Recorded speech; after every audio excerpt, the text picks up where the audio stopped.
Hello friends, welcome to SSC Crackers. I am your mentor Vaibhav Shaktidev. आज हम लोग कुछ बहुत ही इंपॉर्टेंट क्वेश्चंस डिस्कस करेंगे मॉडर्न इंडियन हिस्ट्री से रिलेटेड, जो कि आपके एग्ज़ाम पर्पस से बहुत इंपॉर्टेंट होंगे। तो स्टार्ट करते हैं पहले क्वेश्चन से। Who was the first English president of the Indian national Congress? तो यहाँ पे क्वेश्चन है who was the first English president. ध्यान रखिएगा, English president, not the first president. तो इसका आंसर है George Yule. George Yule was the first English president, and he presided over the 1888th session of the Indian National Congress। जो 1888 में convention हुआ था Indian national Congress का, उसमें वो प्रेसिडेंट थे। और सो इसलिए ये पहले इंग्लिश प्रेसिडेंट कहलाएंगे। एओ ह्यूम जो है ये कांग्रेस के फाउंडिंग में रिलेटेड थे, मतलब 1885 में कांग्रेस की स्थापना हुई थी, तो उससे रिलेटेड थे, लेकिन वो प्रेसिडेंट नहीं थे। तो पहले इंग्लिश प्रेसिडेंट जो थे वो थे जॉर्ज यूल। 1888 के कांग्रेस के सेशन में वो प्रेसिडेंट थे। अगले क्वेश्चन पे आते हैं। द प्लेज फॉर पूर्ण Swaraj was taken at the Congress session of. पूर्ण स्वराज का जो प्लेज था वो किस कांग्रेस सेशन में लिया गया था? देखिए, कांग्रेस सेशन, कुछ कांग्रेस सेशन जो हैं वो बहुत ही इंपॉर्टेंट हैं, कुछ उनके प्लेस और उनका डेट। तो उनमें से एक ये सेशन है कांग्रेस सेशन ऑफ लाहौर। तो पूर्ण स्वराज का जो प्लेज था वो कांग्रेस के लाहौर सेशन में लिया गया था। 1929 में ये सेशन हुआ था। तो कांग्रेस के 1929 सेशन ऑफ लाहौर में पूर्ण स्वराज का प्लेज लिया गया था। और उस समय जवाहरलाल नेहरू क्या कहते हैं, प्रेसिडेंट थे कांग्रेस के। तो तीन इंपॉर्टेंट चीज़ें हैं, एक तो 1929 में, एक तो प्लेस लाहौर, और एक तो जवाहरलाल नेहरू, और पूर्ण स्वराज का प्लेज लिया गया था इस सेशन में। थर्ड क्वेश्चन पे आते हैं। Who was the founder of the servants of India society? Servants of India society के फाउंडर कौन थे? तो सर्वेंट्स ऑफ इंडिया सोसाइटी जो है वो एक सोसाइटी थी जो कि सोशल वर्क से रिलेटेड थी, जो काफ़ी सोशल रिफॉर्म्स और रिलीजियस रिफॉर्म्स पे काम कर रही थी। तो क्वेश्चन है कि उसके फाउंडर कौन थे? तो उसके फाउंडर थे जी के गोखले, गोपाल कृष्ण गोखले। गोपाल कृष्ण गोखले को गांधी जी का गुरु भी कहा जाता है, गांधी जी ने खुद कहा था। और ये जो कांग्रेस का नरम दल था, मतलब मॉडरेट्स जो थे कांग्रेस के, उससे एसोसिएटेड थे ये आपके गोपाल कृष्ण गोखले। तो सर्वेंट्स ऑफ इंडिया सोसाइटी के फाउंडर थे गोपाल कृष्ण गोखले। अगला जो क्वेश्चन है, who is rightly called the father of local self government in India?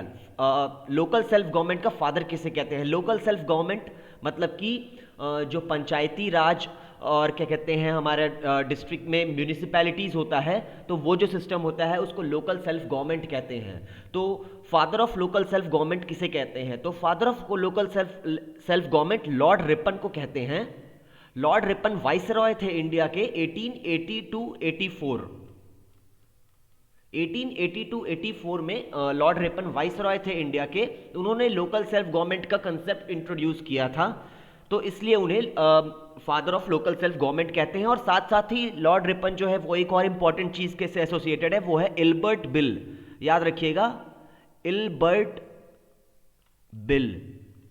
Ilbert bill बहुत इंपॉर्टेंट है। जो इल्बर्ट बिल है ये एक लॉ लाने की कोशिश कर रहे थे लॉर्ड रिपन, जिसके थ्रू जो इंडियन जजेस हैं उनको भी ये पावर मिलती कि वो यूरोपियंस के ऊपर मतलब जज कर सकते। मतलब कोर्ट में अगर केस यूरोपियंस के ऊपर आता तो इंडियन जज भी प्रिसाइड कर सकते, जो पावर्स उनके पास नहीं थी इंडियन जजेस के पास। हालांकि इसका अंग्रेजों ने विरोध किया और ये बिल लैप्स हो गया, ये बिल पास नहीं हुआ। लेकिन लॉर्ड रिपन इन दोनों चीज़ों के एक से एसोसिएटेड थे, father of local self government और इल्बर्ट बिल, इसलिए काफ़ी पॉपुलर थे लॉर्ड रिपन।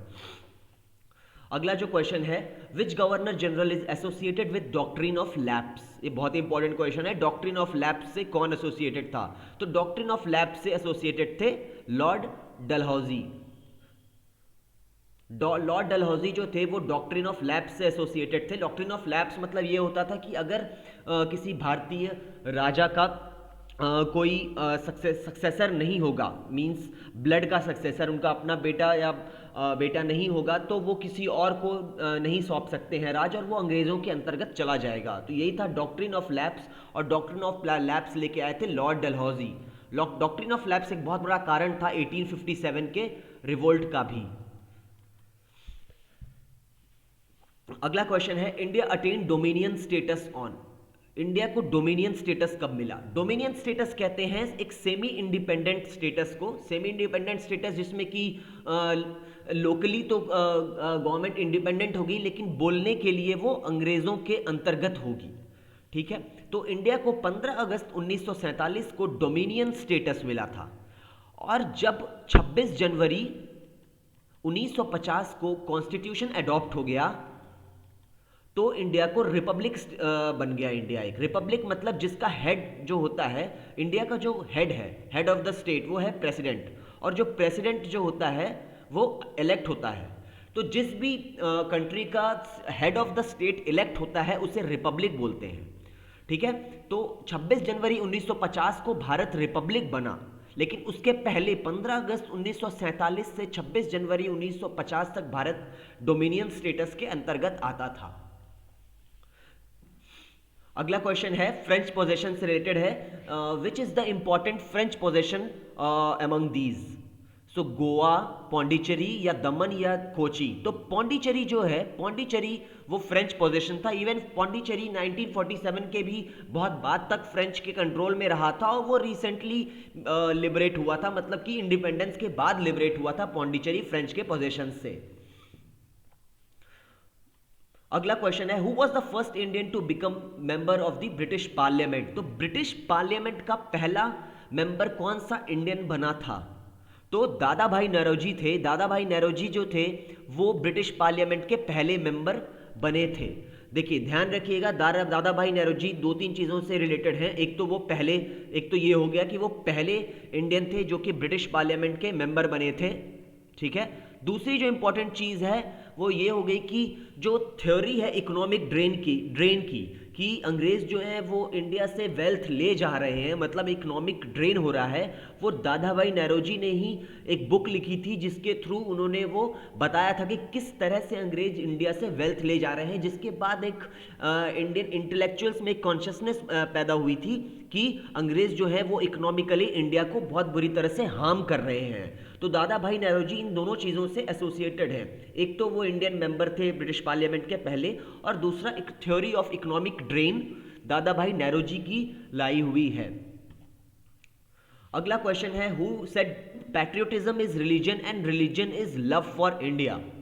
तो इसमें ऑप्शंस हैं आपके राजनारायण बोस, बाल गंगाधर तिलक, स्वामी विवेकानंद और आचार्य विनोबा भावे, और एक और ऑप्शन है, फिफ्थ ऑप्शन ध्यान रखिएगा, बंकिम चंद्र चैटर्जी।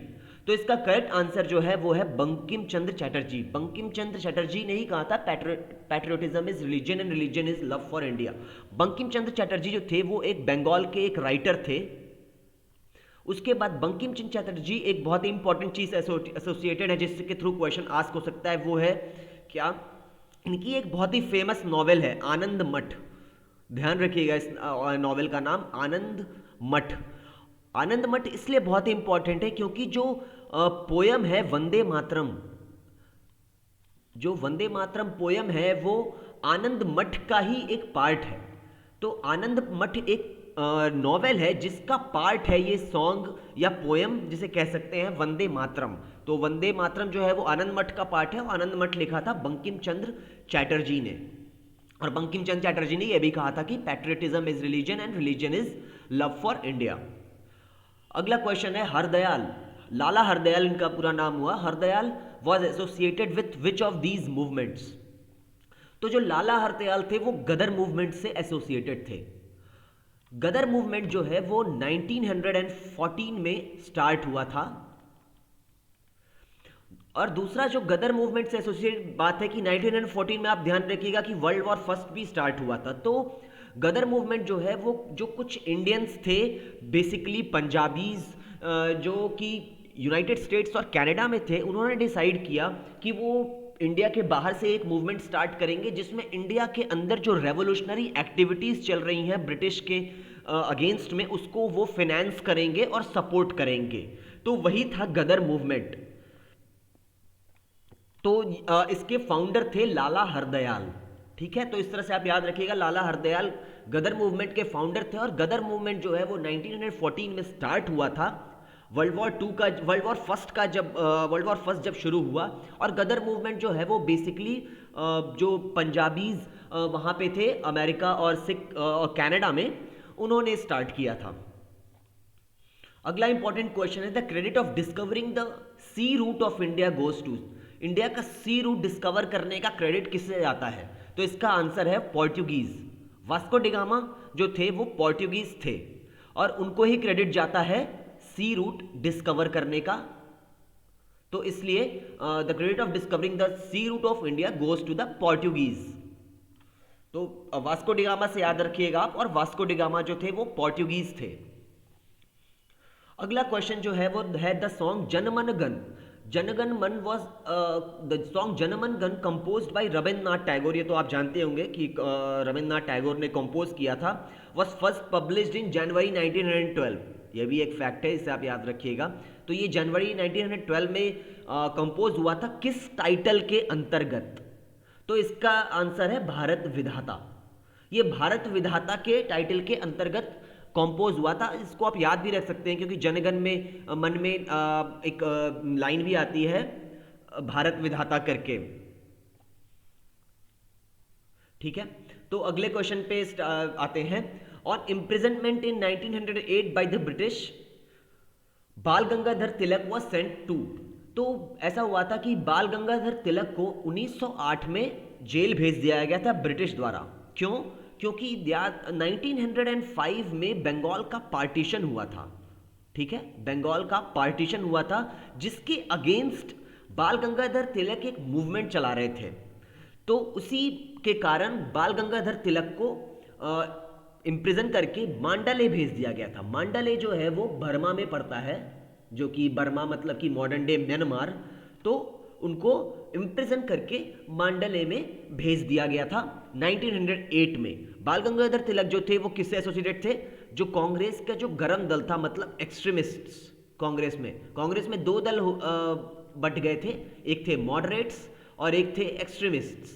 तो बाल गंगाधर तिलक, लाल, बाल और पाल, ये एक्सट्रीमिस्ट फैक्शन जो था उससे एसोसिएटेड थे, लाल, बाल, पाल। तो क्योंकि ये लोग एक वायलेंट मूवमेंट चला रहे थे बंगाल पार्टीशन के अगेंस्ट, इसलिए बाल गंगाधर तिलक को इम्प्रिजन करके मांडले बर्मा भेज दिया गया था। अगला जो इंपॉर्टेंट क्वेश्चन है वो है the civil disobedience movement which was launched by Mahatma Gandhi, means in which year it was launched, question इससे है। तो सिविल डिसोबीडियंस मूवमेंट जो है वो 1930 में लॉन्च किया था महात्मा गांधी ने।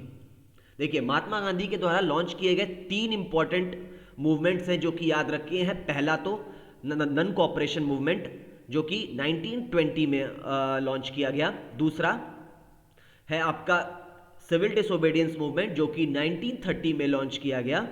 और तीसरा है क्विट इंडिया मूवमेंट जो कि 1942 में लॉन्च किया गया। ठीक है,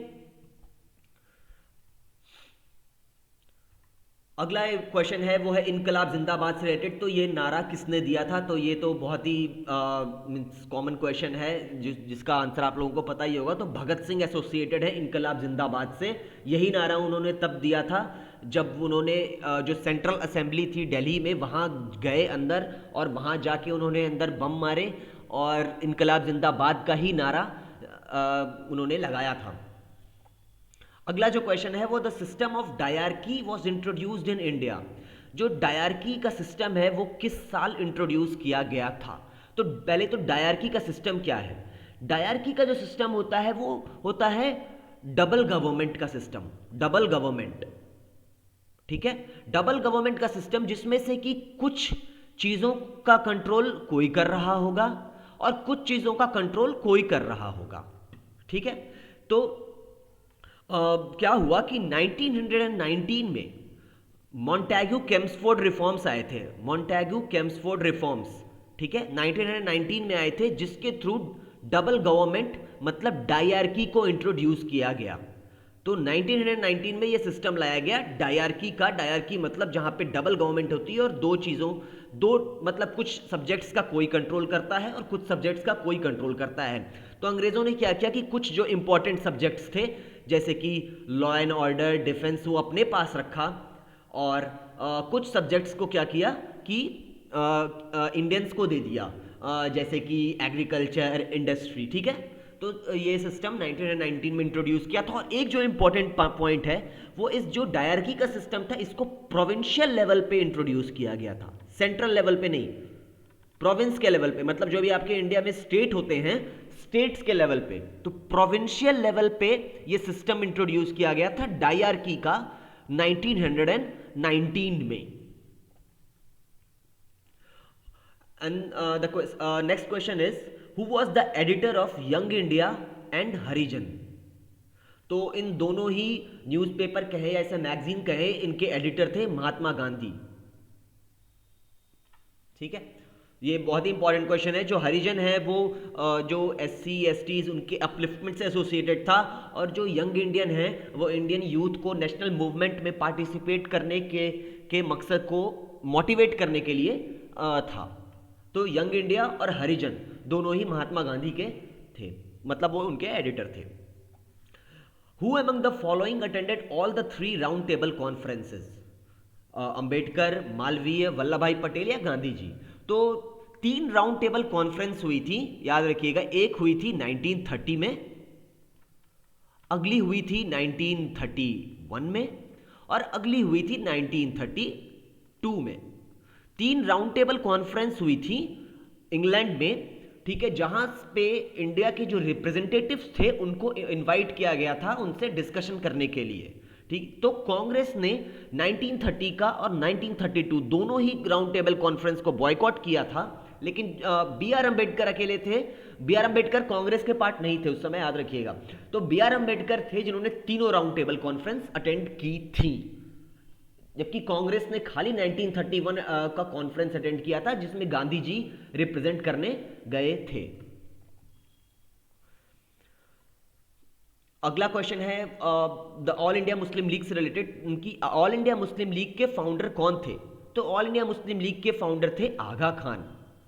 एक फैक्चुअल क्वेश्चन है, याद रखना है कि Aga Khan all India Muslim League के फाउंडर थे। And who is called as the prophet of new India? नए भारत का प्रॉफिट किसे कहते हैं? मीन्स सॉर्ट ऑफ एक बहुत ही रिस्पेक्टेड पर्सन किसे कहते हैं? तो इसका करेक्ट आंसर है श्री रामकृष्ण। रामकृष्ण परमहंस जानते होंगे नाम आप, जिनके मतलब आप कह सकते हैं शिष्य थे स्वामी विवेकानंद। तो रामकृष्ण को कहते हैं प्रॉफिट ऑफ न्यू इंडिया। इनके ही नाम पे बाद में स्वामी विवेकानंद ने इस रामकृष्ण मूवमेंट की को स्टार्ट किया था, जिसके अंतर्गत Ramakrishna missions all over India establish किया था उन्होंने, स्वामी विवेकानंद ने। तो Ramakrishna is called the prophet of new India.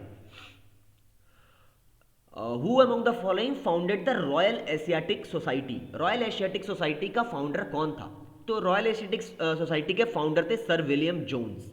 ये जो रॉयल एशियाटिक सोसाइटी थी, इसका मतलब इसकी स्थापना इसलिए हुई थी ताकि Indian history, Indian laws, Indian religion के बारे में जाना जाए और उस हिसाब से इंडियंस के ऊपर मतलब शासन किया जाए। तो उससे सर विलियम जोन्स एसोसिएटेड थे और सर विलियम जोन्स ने ही इसकी स्थापना की थी, रॉयल एशियाटिक सोसाइटी की। अगला क्वेश्चन है काकोरी डकैती केस से रिलेटेड। तो काकोरी डकैती केस के हीरो कौन थे? तो नाम आप जानते होंगे, राम प्रसाद बिस्मिल। राम प्रसाद बिस्मिल जो है वो काकोरी, जो कि कानपुर के पास एक जगह पड़ती है, तो वहां पे ट्रेन की डकैती की गई थी जहां से कि असला और बंदूकें ली गई थी। तो काकोरी डकैती केस क्या कहते हैं, राम प्रसाद बिस्मिल से एसोसिएटेड है, जो कि राम प्रसाद बिस्मिल उसके हीरो हुआ करते थे। ये एक क्वेश्चन है जिसमें कि ट्राई कलर का एडॉप्शन है नेशनल फ्लैग में। इसका मतलब कि ट्राई कलर जो है वो इंडियन नेशनल फ्लैग में जो अडॉप्ट हुआ तो वो बहुत मतलब कि इवॉल्व हुआ है। तो इसका आंसर क्योंकि क्लियर नहीं है इसलिए इस क्वेश्चन को मैं स्किप कर रहा हूँ, क्योंकि एक मतलब ये बहुत सारे कांग्रेसेस हुए थे जिसमें कि बहुत सारा क्या कहते हैं, बहुत बार मतलब कि ये जो आपका ट्राई कलर था वो डिफरेंट फॉर्म्स में आया और लास्ट में जो आज की डेट में जो आप ट्राई कलर देखते हैं वो इवॉल्व हुआ। ठीक है, पहले उसमें वाइट कलर नहीं था, बाद में वाइट कलर आया, चरखा आया। तो इसका एग्जैक्ट आंसर क्लियर नहीं है, इसलिए मैं इस क्वेश्चन को स्किप कर रहा हूं। अगला क्वेश्चन जो है वो है डांडी मार्च से एसोसिएटेड कि डांडी मार्च को कब शुरू किया गया था। तो दांडी मार्च शुरू हुआ था कि 12 मार्च 1930 को। देखिए, जैसा मैंने आपको बताया था, गांधी जी से एसोसिएटेड 3 इंपॉर्टेंट मूवमेंट्स हैं।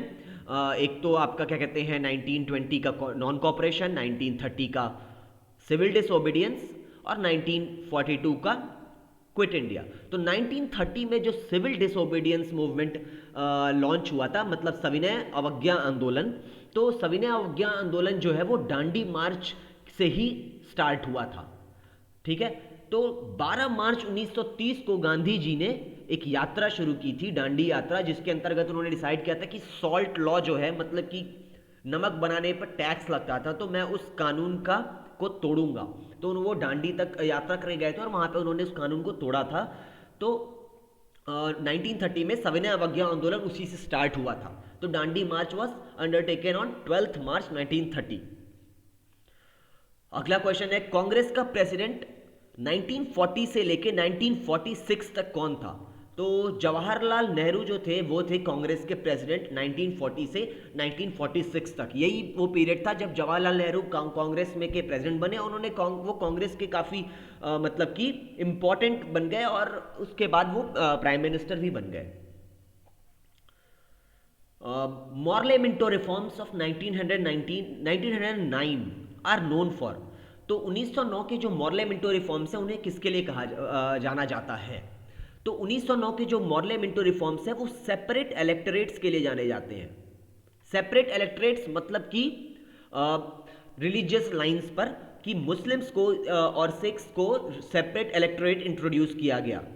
मतलब कि एक शहर में जो मुस्लिम्स होंगे वो अपना अलग मेंबर चुनेंगे, जो सिख्स होंगे वो अपना अलग मेंबर चुनेंगे, उसे कहते हैं सेपरेट इलेक्टोरेट्स। ठीक है, तो 1909 में इस कंसेप्ट को इंट्रोड्यूस किया गया, सेपरेट इलेक्टोरेट्स को।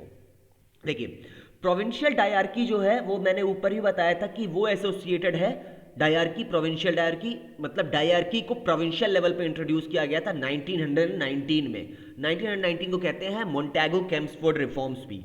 ठीक है, प्रोविंशियल ऑटोनॉमी जो है वो दी गई थी 1935 के एक्ट के द्वारा, the government of India act 1935। ठीक है, और फेडरलिज्म भी इसी 1935 एक्ट के द्वारा प्रोवाइड हुआ था। ठीक है, जिसमें सेंटर के पास कुछ पावर होंगी और स्टेट के पास कुछ पावर होंगी। तो ये दोनों चीजें जो है वो गवर्नमेंट ऑफ इंडिया एक्ट 1935 से एसोसिएटेड है। प्रोविंशियल डायरकी मोंटेगो केम्सफोर्ड रिफॉर्म्स 1919 से एसोसिएटेड है, और जो आपका क्या कहते हैं सेपरेट इलेक्टोरेट्स है वो मॉर्ले मिंटो रिफॉर्म्स ऑफ 1909 से एसोसिएटेड है। अगला क्वेश्चन है Lucknow pact. Lucknow pact was a deal between. तो लखनऊ पैक्ट इनमें से किन में के बीच में एक डील हुआ था? देखिए, लखनऊ पैक्ट दो चीजों के लिए इंपॉर्टेंट है। पहला तो जैसा कि आप पहले भी बात हुई थी कि कांग्रेस में एक विभाजन हो गया था 1907 में।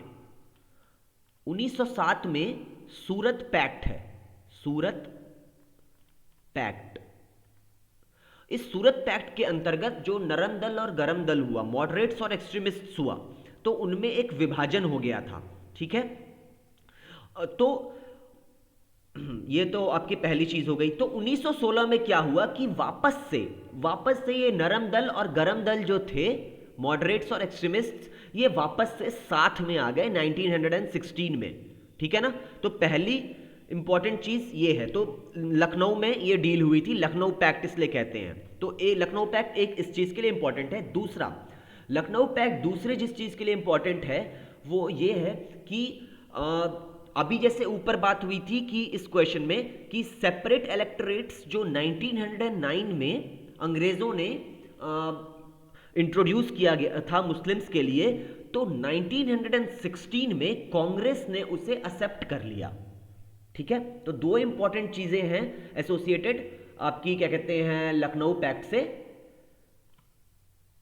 ठीक है, तो पहली जो चीज है वो तो ये हो गई कि क्या कहते हैं मॉडरेट्स और एक्सट्रीमिस्ट साथ आए, और दूसरी जो चीज थी कि जो हिंदूज थे उन्होंने मुस्लिम्स को का जो सेपरेट इलेक्टोरेट की डिमांड थी उसको मान लिया। तो हिंदूज के रिप्रेजेंटेटिव के रूप में माना जाने लगा था कांग्रेस को, ये कोशिश होती थी मानने की। इसलिए ये क्वेश्चन थोड़ा सा मतलब घुमा के दिया गया है, तो यही है कि Lucknow pact was a deal between Hindus and Muslims regarding seat sharing in legislature. तो जो आपका क्या कहते हैं ये सेपरेट इलेक्ट्रेट है, वो क्या है, सीट शेयरिंग का ये एक है सिस्टम है, जिसमें कि मुस्लिम्स अपने अलग मेंबर्स चुनेंगे, तो उन वो मेंबर्स की सीट्स अलग हो गई, तो सीट शेयरिंग का ही एक सिस्टम है। तो इन दोनों, ये दो चीजें एसोसिएटेड हैं लखनऊ पैक्ट ऑफ 1916 से। अगला क्वेश्चन है कि पेरियार किसे, पेरियार का मतलब कि पेरियार एक कॉमन नाम है, तो इनमें से किन किन को पेरियार बोलते हैं। तो पेरियार जो है वो तमिलनाडु से एसोसिएटेड है, तमिलनाडु के एक बहुत ही पॉपुलर लीडर हैं। तो EV Ramaswamy Naicker is also popularly known as Periyar. Periyar का नाम आप काफी सुनते रहेंगे, जो अभी भी प्रेजेंट पार्टीज हैं तमिलनाडु की, एक तो डीएमके और एक है एआईएडीएमके, एआईएडीएमके। तो ये दोनों लोग पेरियार को अपना मतलब कि गुरु मानती हैं, और डीएमके ज्यादा क्लोज है पेरियार की आइडियोलॉजी से।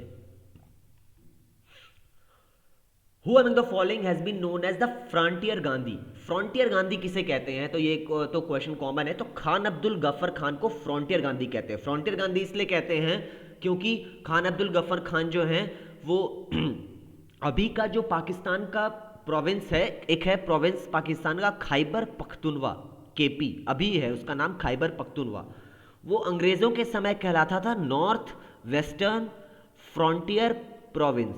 फ्रंटियर मतलब होता है बॉर्डर पे था, क्योंकि वो बॉर्डर पे था। तो अंग्रेजों के समय जो अभी का पाकिस्तान का प्रोविंस है खैबर पख्तूनवा, वो कहलाता था नॉर्थ वेस्टर्न फ्रंटियर प्रोविंस, और वहां के लीडर थे खान अब्दुल गाफर खान, जो कि कांग्रेस से और गांधी जी के काफी क्लोज थे, इसलिए उन्हें फ्रंटियर गांधी भी कहते हैं। तो फ्रंटियर नाम आप याद रखिएगा, फ्रंटियर क्योंकि नॉर्थ वेस्टर्न फ्रंटियर प्रोविंस से रिलेटेड थे और गांधी जी के काफी क्लोज थे Khan Abdul गाफर Khan. When was the Gandhi-Irwin Pact made? Gandhi-Irwin Pact was made in 1931. 1930 में गांधी जी ने सविनय अवज्ञा आंदोलन या सिविल डिसोबीडियंस मूवमेंट लॉन्च किया, और फिर अंग्रेजों ने गांधी से रिक्वेस्ट किया था कि इस मूवमेंट को खत्म किया जाए। तो 1931 में एक डील हुई गांधी जी में और इरविन में, ठीक है, गांधी और इरविन में एक डील हुई और सिविल डिसोबीडियंस मूवमेंट को खत्म किया गया इस गांधी इरविन पैक्ट के द्वारा।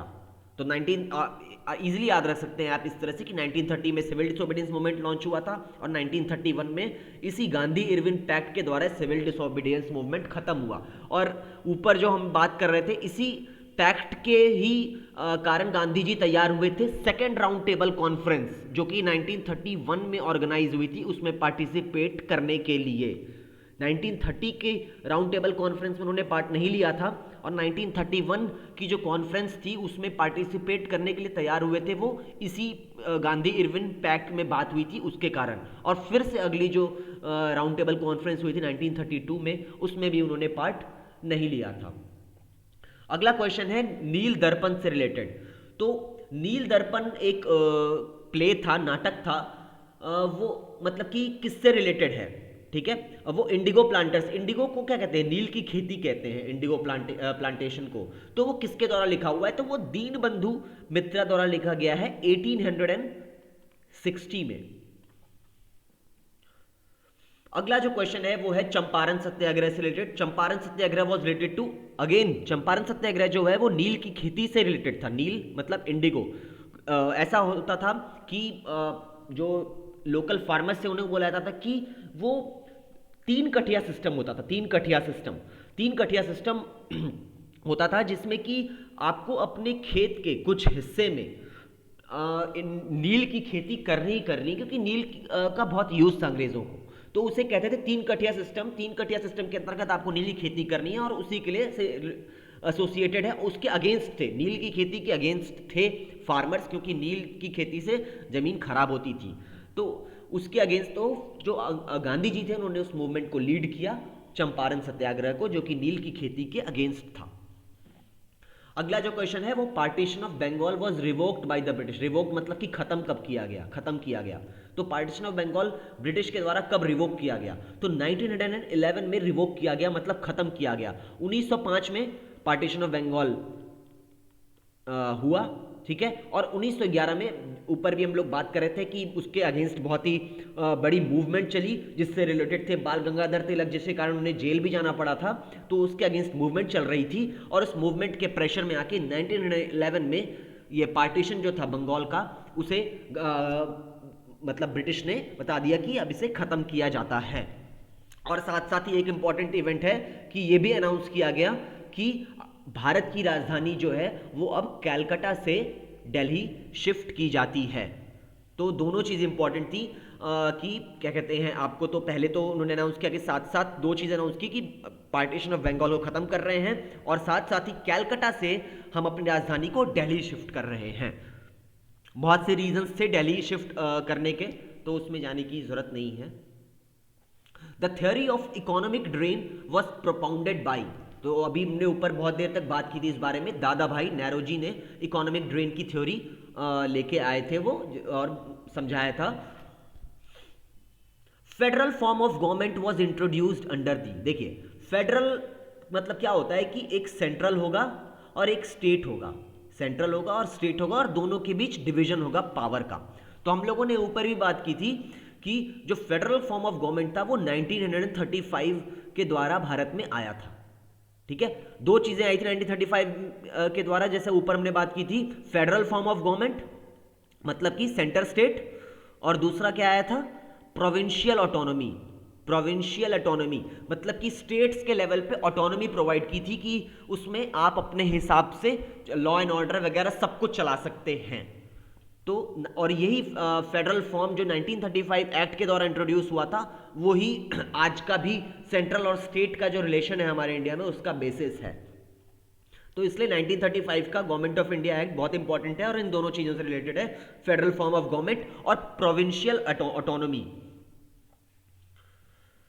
प्रोविंसेस ध्यान रखिएगा, इन्हीं स्टेट लेवल को ही प्रोविंसेस भी कहते हैं। तो प्रोविंशियल लेवल पे ऑटोनॉमी और federal form of government. Which British viceroy is associated with partition of Bengal, तो पार्टीशन ऑफ बंगाल से एसोसिएटेड कौन है, तो पार्टीशन ऑफ बंगाल से एसोसिएटेड है लॉर्ड कर्जन। लॉर्ड कर्जन ने ही अनाउंस किया था पार्टीशन का, बंगाल का पार्टीशन जो 1905 में हुआ था। Gandhi Irwin pact is associated with, इसके बारे में हमने बहुत डिटेल में बात की है, ये सिविल डिसओबीडियंस मूवमेंट से एसोसिएटेड है। Who said give me blood I will give you freedom, तुम मुझे खून दो मैं तुम्हें आजादी दूंगा, ये सुभाष चंद्र बोस का दिया हुआ नारा है। आर्य समाज,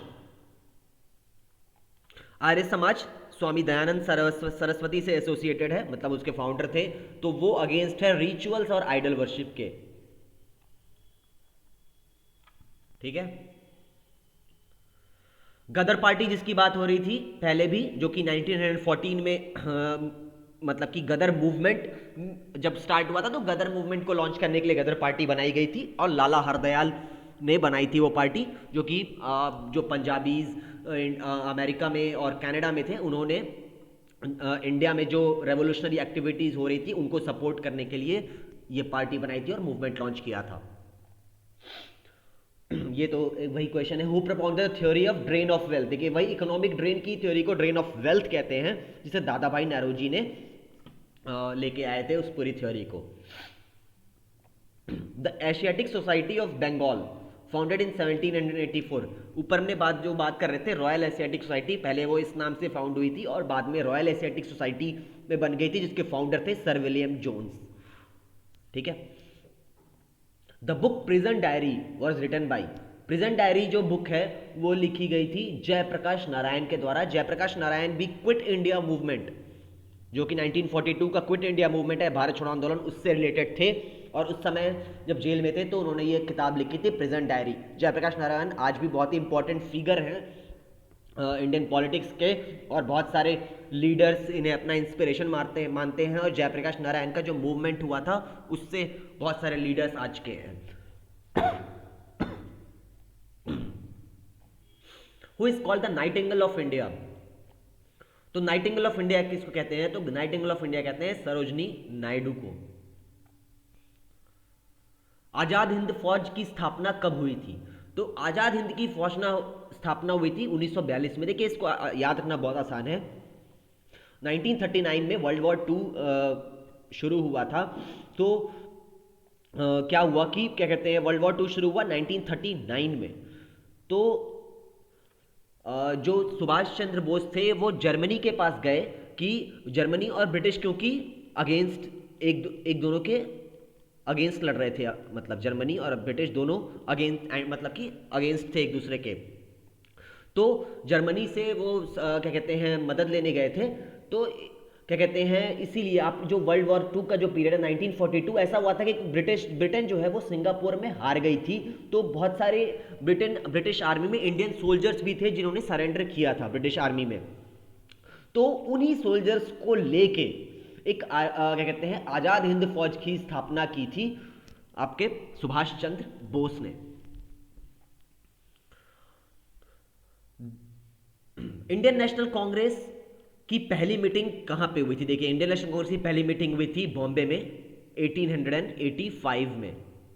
ऊपर एक और क्वेश्चन था फर्स्ट इंग्लिश प्रेसिडेंट से एसोसिएटेड, जो कि जॉर्ज यूल थे और वो 1888 के उससे थे। और ये जो है पहला इंडियन नेशनल कांग्रेस की जो मीटिंग थी वो बॉम्बे में हुई थी 1885 में।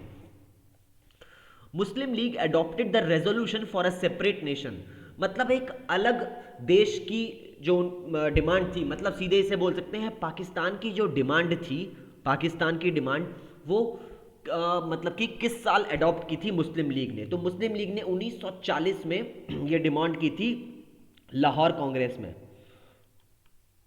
लाहौर में उन्होंने एक मतलब कि उनकी एक मीटिंग हुई थी जहां पर कि उन्होंने पाकिस्तान का डिमांड को कहा था। लाहौर कांग्रेस एक कांग्रेस के सेशन से भी रिलेटेड है, 1929 का सेशन जहां पूर्ण स्वराज की डिमांड हुई थी, और लाहौर का एक सेशन 1940 का है जहां पे मुस्लिम लीग का वो सेशन था और 1929 वाला कांग्रेस का था। और इस मुस्लिम लीग के सेशन में पाकिस्तान की डिमांड थी हुई थी। To end the third Anglo Mysore war Tipu Sultan sign which of the following treaty with the British?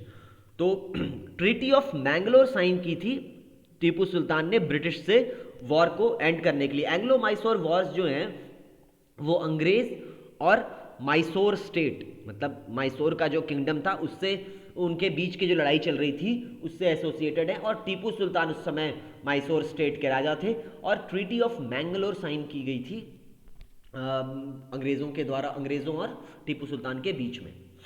The man behind the first railway line in India was, पहली रेलवे लाइन से कौन सा इनमें से आदमी जो है वो एसोसिएटेड है? तो जॉर्ज क्लार्क एसोसिएटेड है। पहली रेलवे लाइन 1852 में चली थी बॉम्बे टू थाने, लेकिन इसके पहले इस पे काम चल रहा था। तो जॉर्ज क्लार्क एक इंजीनियर थे जो कि इस बॉम्बे टू थाने जो लाइन चली थी उस पर काम कर रहे थे। तो George Clarke was an engineer and he was associated with the first railway line. Who among the following Portuguese captured Goa? देखिए वास्को डिगामा ने रूट को डिस्कवर किया था, कैप्चर नहीं किया था। अल्फोंसो डी एल्बरक्यूक्यू ने कैप्चर किया था गोवा को। ठीक है, तो यहाँ पे हम अपना सेशन एंड करते हैं। Hope you like the sessions and we'll be coming up with more of these important questions. Thank you.